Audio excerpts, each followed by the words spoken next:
ओम शांति। मुरली तारीख 21/2/2024। मीठे बच्चे, ज्ञान की तलवार में योग का जौहर चाहिए, तभी विजय होगी। ज्ञान में योग का जौहर है तो उसका असर जरूर होगा। प्रश्न: तुम खुदा के पैगंबर हो, तुम्हें सारी दुनिया को कौन सा पैगाम देना है? उत्तर: सारी दुनिया को पैगाम दो कि खुदा ने कहा है, तुम सब अपने को आत्मा समझो, देह ईमान छोड़ो, एक मुझ बाप को याद करो तो तुम्हारे सिर से पापों का बोझा उतर जाएगा। एक बाप की याद से तुम पावन बन जाएंगे। अंतर्मुखी बच्चे ऐसा पैगाम सभी को दे सकते हैं। ओम शांति। बाप ने समझा है कि कोई भी मनुष्य मात्र, फिर चाहे दैव गुण वाला हो या आसुरी गुण वाला हो, उनको भगवान नहीं कह सकते। यह तो बच्चे जानते हैं। दैवगुण वाले होते हैं सतयुग में, आसुरी गुण वाले होते हैं कलयुग में। इसलिए बाबा ने लिखत भी बनाई है कि दैवगुण वाले हो या आसुरी गुण वाले हो, सतयुगी हो या कलयुगी, यह बातें बड़ी मुश्किल से मनुष्य को समझ में आती है।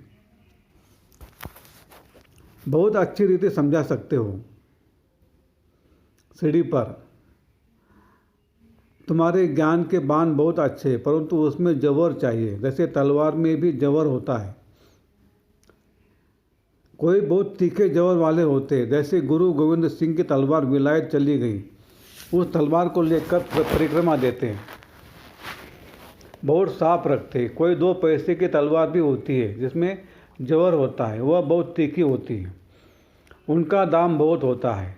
बच्चों में भी ऐसे कोई है, कोई में ज्ञान बहुत है, योग का जौहर कम है। जो बांधेले है, गरीब है, वो शिव बाबा को बहुत याद करते हैं, उनमें ज्ञान कम है। योग का जौहर बहुत है, वह तमो प्रधान से सतो प्रधान बन रहे हैं। जैसे एक अर्जुन भील का भी मिसाल दिखाते हैं।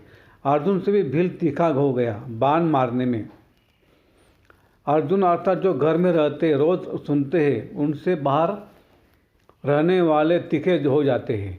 जिनमें ज्ञान का जौहर है, उनके आगे वह भरी ढोते हैं। कहेंगे भावी, कोई फेल होते बाद देवड़ा मारते तो नसीब पर हाथ रखते हैं। ज्ञान के साथ योग का जौहर भी जरूर चाहिए। जौहर नहीं तो गोया कुक्कड़ ज्ञानी है। बच्चे भी फील करते हैं, कोई का पति में, कोई का किस में प्यार होता है। ज्ञान में बहुत तीखे होते हैं, लेकिन अंदर खिटखिट रहती है। यह तो बिल्कुल साधारण रहना है, सब कुछ देखते हुए जैसे ही देखते ही नहीं। एक बाप से प्रेत है, तब तो गाया जाता है कम कार्डे। ऑफिस आदि में काम करते भी बुद्धि में याद रहे कि मैं आत्मा हूँ। बाबा ने फरमान किया है कि मुझे याद करते रहो। भक्ति मार्ग में भी कामकाज करते कोई न कोई इष्ट देवता को याद करते रहते। वह तो एक पत्थर का बुत, उनमें आत्मा तो है नहीं। लक्ष्मी नारायण भी पूजे जाते हैं, वह भी पत्थर की मूर्ति है ना। बोलो, इनकी आत्मा कहाँ है? अब तुम समझते हो जरूर कोई नाम रूप में है। अब तुम फिर योग बल से पावन देवता बन रहे हो। एम ऑब्जेक्ट भी है। दूसरी बात, बाप समझाते ज्ञान सागर और ज्ञान गंगा इस पुरुषोत्तम संगम युग पर ही होते हैं, बस एक ही समय पर होते। ज्ञान सागर आते कल्प के पुरुषोत्तम संगम युग पर। ज्ञान सागर है निराकार परम पिता परमात्मा शिव। उनको शरीर जरूर चाहिए जो बात भी कर सके, बाकी पाने की तो बात ही नहीं है। यह तुमको ज्ञान मिलता ही है संगम युग पर। बाकी सबके पास है भक्ति। भक्ति मार्ग में वाले ज्ञान के पानी को भी पूछते रहते हैं। पतित पावन तो एक ही बाप है, वो आते एक बार जब पुरानी दुनिया बदलनी है। अब ये किसको समझाने में बुद्धि भी चाहिए, एकांत में विचार सागर मंथन करना पड़े। क्या लिखे जो मनुष्य समझ जाए कि ज्ञान सागर परमपिता परमात्मा एक शिव ही है। वह जब आते उनको उनके बच्चे जो ब्रह्मा कुमार कुमारा बनते, वह ज्ञान धारण कर ज्ञान गंगाएं बनते हैं। अनेक ज्ञान गंगाएं जो ज्ञान सुनाते रहते हैं, वही सदगति कर सकते हैं। पानी में स्नान करने से पावन नहीं बन सकते। ज्ञान होता ही संगम पर। यह समझाने की युक्ति चाहिए, बड़ा अंतर्मुख चाहिए। शरीर का भान छोड़ अपने को आत्मा समझना है। इस समय कहेंगे हम पुरुषार्थी है। याद करते करते जब पाप खत्म होंगे तब लड़ाई शुरू होगी। जब तक सबको पैगाम मिल जाए। पैगाम अथवा मैसेज तो शिव बाबा ही देते हैं। खुदा को पैगंबर कहते हैं ना, तुम सबको यह पैगाम पहुंचाते हो कि अपने को आत्मा समझ परम पिता परमात्मा के साथ योग लगाओ, तो बाप प्रतिज्ञा करते हैं कि तुम्हारे जन्म जन्मांतर के पाप कट जाएंगे। यह तो बाप ब्रह्मा मुख से बैठ समझाते हैं। पानी की गंगा क्या समझाएगी? बेहद का बाप बेहद के बच्चों को समझाते हैं। तुम सत्य में कितने सुखी संपत्तिवान थे, अभी दुखी कंगाल बन पड़े हो। यह है बेहद की बात। बाकी यह चित्र आदि सब भक्ति मार्ग के हैं।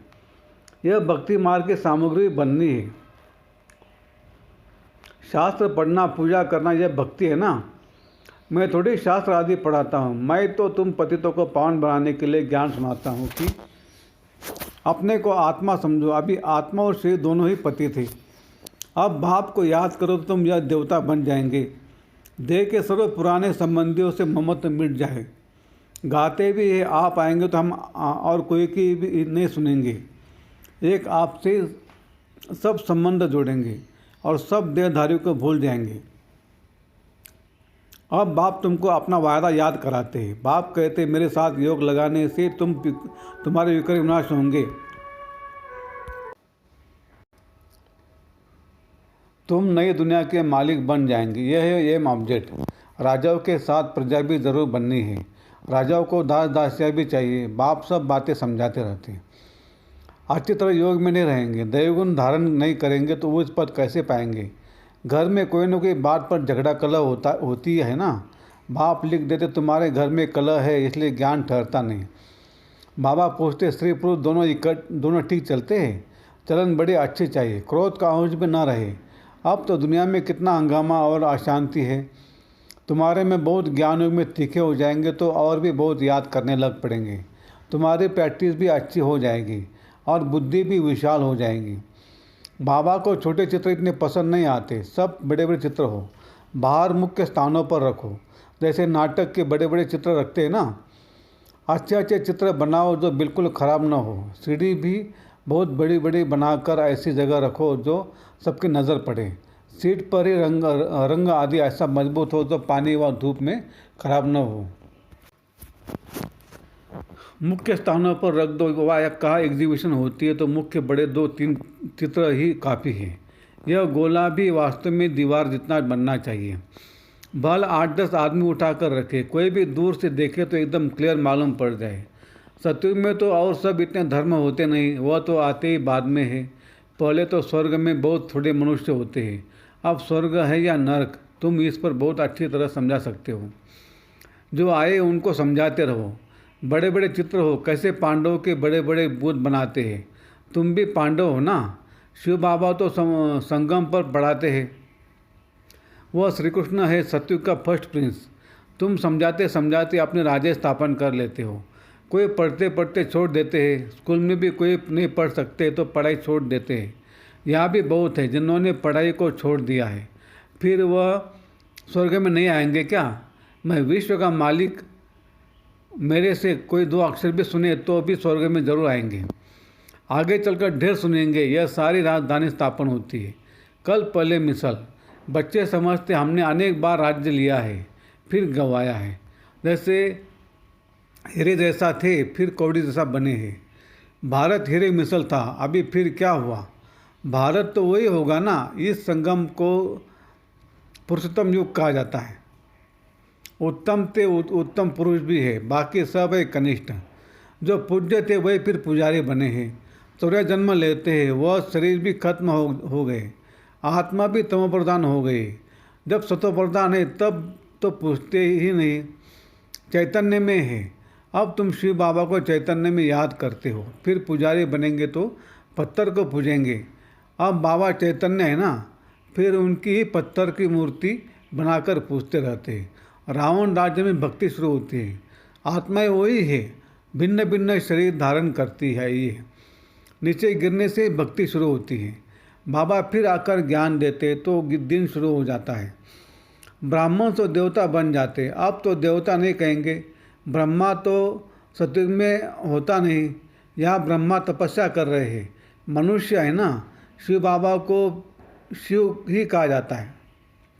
इनमें है तो सो भी शिव बाबा कहेंगे, दूसरा कोई नाम नहीं रखा जाता। इनमें शिव बाबा आते हैं। वह ज्ञान का सागर है, इस ब्रह्मा तन द्वारा ज्ञान देते हैं। तो चित्र आदि भी बड़ी समझ से बनाने हैं, इसमें लिखत भी काम में आती है। पतित पावन पानी का सागर या पानी की नदियाँ हैं, वहाँ ज्ञान सागर और उनसे निकली हुई ज्ञान गंगा ब्रह्मा कुमार कुमारियाँ है। इनको ही बाप ज्ञान देते हैं। ब्रह्मा द्वारा जो ब्राह्मण बनते हैं वो ही फिर देवता बनते हैं। विराट रूप का चित्र भी बहुत बड़ा दिखाना है। यह है मुख्य चित्र। बाबा समझाते, मीठे बच्चे तुम्हें अपनी सिविल बुद्धि बनानी है। जब बाबा देखते कि इनकी क्रिमिनल आय है तो समझ जाते यह चल नहीं सकेंगे। तुम्हारी आत्मा अब त्रिकालदर्शी बनती, यह कोई विरला समझते, बहुत बुद्धू है। बाप को फारकती दे देते। यह तो बच्चे समझते कि राजधानी स्थापन हो रही है, उसमें सब चाहिए, पिछाड़ी में सब साक्षात्कार होंगे। फर्स्ट क्लास दास दासियाँ भी बनेंगी। फर्स्ट क्लास दासी कृष्ण की पालना करेंगी। बर्तन साफ करने वाले, खाना खिलाने वाले, सफाई करने वाले सब होंगे, यहाँ से निकलेंगी। फर्स्ट नंबर वाली ज़रूर अच्छा पद पाएंगे। वह भाषणा आती है। बाबा को बच्चों से भाषणा आती है, यह बहुत अच्छी मूल्य चलाते हैं, परंतु योग कम है। कोई स्त्री पुरुष से भी तीखी जाती है हो जाती है। एक ज्ञान में कहते बाबा दूसरा पहिया ठीक नहीं है, एक दो को सावधान करना है। प्रवृत्ति मार्ग है ना, जोड़ी एक जैसी चाहिए, आप समान बनाना है। पिछाड़ी में तुम दुनिया को ही भूल जाएंगे। समझते हो ना कि हम हंस है, यह बगुला है। किसमें कोई अवगुण, किसमें कोई चटा बेटी भी चलती है। मेहनत बहुत है भी बहुत सहज, सेकंड में जीवन मुक्ति। बिगड़ कौड़ी खर्चा कुछ उस पद पा सकते हैं। गरीब जो है वो अच्छी सर्विस करते रहते हैं। यह तो पता है ना कि कौन कौन खाली हाथ आए हैं।